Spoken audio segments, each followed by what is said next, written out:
দেখি আমার দুধ পান করে কিনা। রানী যখন দিয়া দিছে কোলের মধ্যে যাওয়ার পর একেবারে শান্ত, তার কারণ হলো পৃথিবীর সবচাইতে আরামদায়ক সন্তানের জন্য মায়ের কোলের চাইতে আর কোনো কুল নাই। ঠিক কিনা বলে? শান্ত, দুধ পান করতেছে।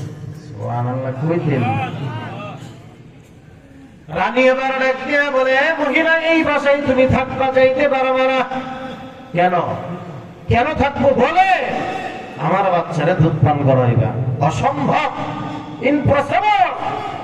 আমার বাড়িতে আমার আরেকটা সন্তান আছে, দুধ পান করানো লাগে। আপনার ঠেকা পড়লে এই বাচ্চাটাকে আমার বাড়িতে পাঠায় দেন, আমি দুধ পান করায় মেদ শেষ হলে আপনার এখানে দিয়ে যাবো। এবার নিরুপায় কি করবে? ঠিক আছে, যাও নিয়ে যাও, দেখে শুনে রাখবা, কিন্তু মেয়াদ শেষ হলে আমার কাছে দিয়ে যাবে। আল্লাহ কি কইছিল? নিরাপদের সাথে তোমার কোলে ফিরাই দিব। দিছিনি? সুবহানাল্লাহ কইবেন না? ধরেন দুধ পান করাইছে, মেয়াদ শেষ, কথা অনুযায়ী নিয়ে গেছে রাজ দরবারে। আমি শেষ করে দিচ্ছি 1 মিনিট। আপনি তো কষ্ট হচ্ছে তো? জি, 11:10 বাজে। আপনারা আর 20 মিনিট থাকবেন ইনশাআল্লাহ? সবাই আছেন? বলেন কতক্ষণ আছেন? এটা কোরআনের মহব্বতে বলবেন, আমি ওয়াজ করি আর না করি। 12টা পর্যন্ত আছেন? একটা তা আপনারা সমাধান করেন, পরে বয়ান হবে। আলহামদুলিল্লাহ বলেন। কোরআনের মহব্বতে দ্বীনের বয়ান যেখানেই পাবেন সেখানেই শুনবেন। পারলে যতক্ষণ হবে ততক্ষণ শুনবেন, কারণ 4 ঘন্টা 5 ঘন্টায় প্রতিদিন চলে সময় দেওয়া হয়। আজকে 2 ঘন্টা সময় অসুবিধা হবে? বলেন ইনশাআল্লাহ। বলেন আমি বয়ানই করুন না, অল্প সময় করুন, তবে আপনারা যে মহব্বত দেখাইছেন আল্লাহ আপনাদেরকে দ্বীনের জন্য কবুল করুক। বলেন আমিন। যদি আপনারা থাকেন তাহলে লম্বা করব। রাজি ইনশাআল্লাহ? রাজি ইনশাআল্লাহ? কারা কারা রাজি না হাত তোলেন। ওয়াজে হতায় আজাম না করে। জুসের সাথে হুশ থাকা চাই, এটাই বাঙালির মূল সমস্যা। কথা বল না কেন? হ্যাঁ, আপনি রাজনৈতিক ক্ষেত্রে বলেন আর যেখানেই বলেন, আমরা হুশ বেশি কিন্তু আমাদের জুস বেশি, কিন্তু আমরা হুশে রাখতে পারি না। কথা বলেন ঠিক কিনা? এখানেই আমাদের বিপদ। এই জন্য জুস কি সাথ হুশ রাখনা চাই। আল্লাহ আমাদেরকে কবুল করুক। বলেন আমিন। আছি তো আমরা? আমি আছি ইনশাআল্লাহ। আছেন আপনারা? দিকে কারা কারা? হাত উঠায় চিল্লায় বলেন আল্লাহু আকবার। এটা কোনো আওয়াজ না, প্রথম দিনের আওয়াজ রাইখা দিচ্ছেন দ্বিতীয় দিনের জন্য না। এত চালাকি করেন, বাঁচবেন গ্যারান্টি কি? তবে আল্লাহ হায়াত দারাজ করুক। বলেন আল্লাহু আকবার। হাত নামা। আমি কষ্ট দিছি না? কষ্ট দিছি? এই যে মুস্কি হাসছেন, এটা আল্লাহর জন্য মহাব্বত হয়েছে। কথা বলেন না কেন? আল্লাহ আমাদের কবুল করুক। করুন আমিন। মেদ শেষ করার পরে রাজ দরবারে নিয়ে গেছে। এই শুনেন না মজার কথা, রাজ দরবারে নেওয়ার পরে এখন আচ্ছা আপনারা বলেন তো দেখি, 2 বছরের 2.5 বছরের বাচ্চা হাত নাড়া, পা নাড়া, মিটমিট করে হাসে, ভালো লাগে? ভালো লাগে?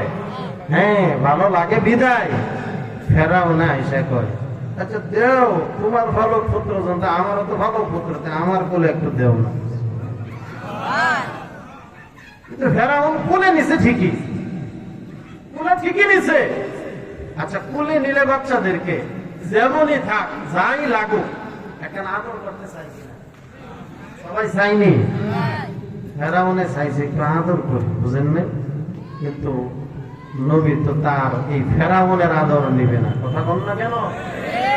ফেরাউনের আদর নেবে না। ফেরাউন আদর দিতে চাইছিল, কিন্তু বাচ্চাদের একটা স্বভাব হলো, এই 2-2.5 বছরের বাচ্চাদের স্বভাব হলো কোলে নেওয়ার পরে, এই যে মুরব্বী আছে এখানে, মুরব্বীরা আছে, আপনারাও আছেন, যাদের মাথার চুল আছে, কথার কথা, যাদের দাড়ি আছে, আল্লাহ চোখে হোক, মুখে হোক, নাকে হোক, দাড়িতে হোক, মাথার চুলে হোক, কান দিবেনি? কথা কয় না। ব্যথাও পায়, কিন্তু বাচ্চার মহাব্বতে কিছুই বলে না। কথা বল না কেন? কিন্তু যাদের দাড়ি নেই তাদের টান দিবে। যাদের নাই দরকার আসেনি? হ্যাঁ দরকার আছে, এই জন্য একটা মজার 1/2 মিনিটের কথা কই। এক বাচ্চা গাড়ির ভিতরে সিটে বসে কাঁপতেছে, ছোট বাচ্চা, ইনশাআল্লাহ এক বাচ্চা গাড়ির ভিতরে কাঁপতেছে, ছোট বাচ্চা, মানে সবাই বিরক্ত হয়ে গেছে, এ কার বাচ্চারা কাঁদে? এখন এক হুজুর ছিল পাশে। আপনারা আল্লাহর রাস্তায় বলেন তো, অন্য মানুষের চাইতে কথার কথা কিছু হুজুরদের মহাব্বত মানুষের প্রতি বেশি আছে না নাই? নবীজির মহাব্বত উম্মতের প্রতি ছিল কিনা? এখন উলামায়ে কেরাম দায়িত্ব পালন করে উম্মত দিয়া নবীর, এই জন্য তাদের মহাব্বত বেশি। ধরে নেন হুজুরে কইল আমার কোলে একটু দেন তো, বুঝেন নাই কথা, হুজুরে কোলে নিচ্ছে, যাই হোক কোলে নিচ্ছে, কান্না করতেও পারে থামতেও পারে, এটা তোর গ্যারান্টি নাই। তো হুজুর কতক্ষণ রাইখা, আরেক লোক ছিল মেজাজ গরম হয়ে গেছে, কই জানেননি হুজুর দেখা, কিছু লোক আছে না হুজুর দেখলে মেজাজ গরম, হ্যাঁ আছে রে ভাই, সব জায়গায় আছে। এখন ওই লোক ক্লিন শেপ, বুঝেন নাই কথাটা, একদম ক্লিন শেপ, প্যান্ট শার্ট পরা, আর ওই লোকের মেজাজ গরম, হুজুরে কোলে নিছে, তেও কান্না থামে না, কথা আমার কাছে। এখন ওই লোক কোলে নিছে, ভদ্রলোক কোলে নেওয়ার পরে সাথে সাথে বাচ্চার কান্না থেমে গেছে। এখন যখন বাচ্চার কান্না থেমে গেছে বাচ্চা, তখন এই ভদ্রলোক ডাক দিয়ে কয় হুজুর কি খবর, বুঝেন নাই কি খবর, যে মানে এইটাই বুঝেন নাই, এখানে কি চাই দিছে আর কি, হুজুর কি খবর, আপনার কোলে তো থামলো না, আমার কোলে থেমে গেছে, মানে বুঝাইতেছে হুজুর লাভ নাই আপনারা হুজুর হইলেও।